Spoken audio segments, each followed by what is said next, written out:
All right, Libby Dean for us at the White House. They want to bring in our retired Air Force Special Operations Commander, Major Glenn Ignacio. Major, Caroline Leavitt is pushing back on that post reporting that President Trump and Pete Hegseth, they were clashing over weapons stockpiles running low. Could this further embolden Iran? As many have said, that Iran has been emboldened by the idea that the administration is being pressured by midterms and the political pressure there, and now potentially some infighting.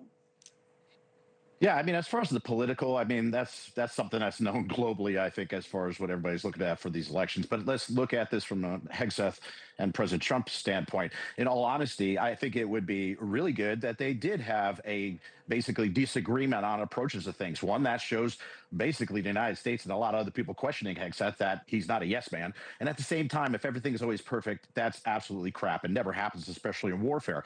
So in all honesty, having disagreements, not particularly like a yelling match, which I don't think they would have, but having a clash or at least a difference in opinion on it is fine.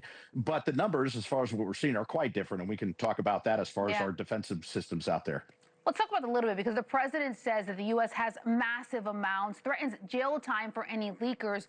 What does this tell you about the state of our actual stockpile and the impact the war is having on it? Yeah, and glad we were able to get into this. So yeah, the whole idea about leakers, look, I'm really firm about that. Yeah, they should be punished rather significantly without any kind of restraint whatsoever.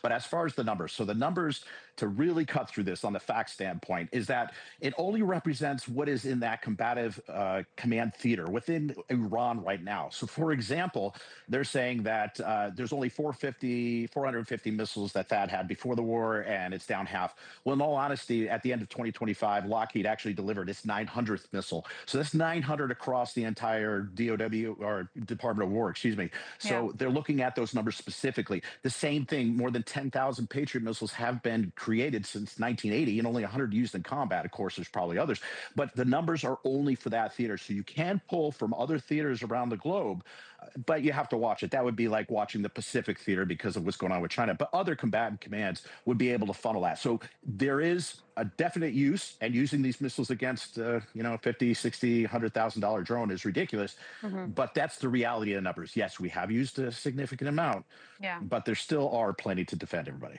Let me ask you then about this part of what Libby was talking about a moment ago, a potential deal to reopen the Strait of Hormuz. Iran and Oman say that they're in the final stages. We know inbound traffic, according to this deal, will go through Iranian waters or near the coast of Iran, and no fee or toll is going to be collected for the 60-day period that this deal is supposed to encompass. That would give, though, Iran still somewhat control over the strait, something that technically they didn't have ahead of this conflict. What are your thoughts on that? Yeah, it's a little bit of a give and take. Of course, we would want to have anybody to have some kind of incursion or at least any kind of pressure on it. But look, if we get to the way we were before, where free flow of traffic through the straits, well, outstanding. I think that one of the things that really got my attention, and I'm glad for it, is that you see Oman negotiating this with Iran, not just the United States, or at least the Gulf Coast countries being involved about opening the straits. That is something that I think is significant and great. Iran was proposing a 5% fee. Oman says, hey, I don't think that would appropriate, maybe 3%, but the idea of eliminating it, fantastic. Other countries getting all involved, where, of course, Iran and the United States are battling each other and completely polarized, but having the other countries negotiate an opening to the straits is outstanding. International law should provide that there is no fee whatsoever. But if that can happen without, again, we're two clashing adversaries, with the other countries involved to negotiate it, outstanding. So I think that's one of the parts, but we'll see what the implication is to the United States forces if we have to pull back and so forth. So hopefully not there, but great approach. Let me also get your take on this. Iran's deputy foreign minister is saying that the U.S. sent a message saying that it's fully prepared to return to commitments to cease military operations. What do you make of that statement? Is it something that we should read into, or is it just kind of more of that hyperbolic speech from, each side? Yeah, great question. I mean, it is funny where you see one say it, and then you see the IRGC popping something off. So honestly, going back to the MOU, if that is something that, again, we saw the attack from IRGC against some of those ships, That's what compromised it. So if we can go back to the MOU that was established and signed by both, outstanding. I think that's really the critical point, is that we've seen Iran state one thing as far as the clerical and sort Yeah. of that leadership, and then seen the IRGC do different. So as long as there's the discipline to do that and hold that out, I think we're moving forward, because no matter what we do, if we're talking about the nuclear straits, whatever, we can't bomb them into a change. We can't bomb them into that enforcement. We have to be able to take care of this in some type of negotiation.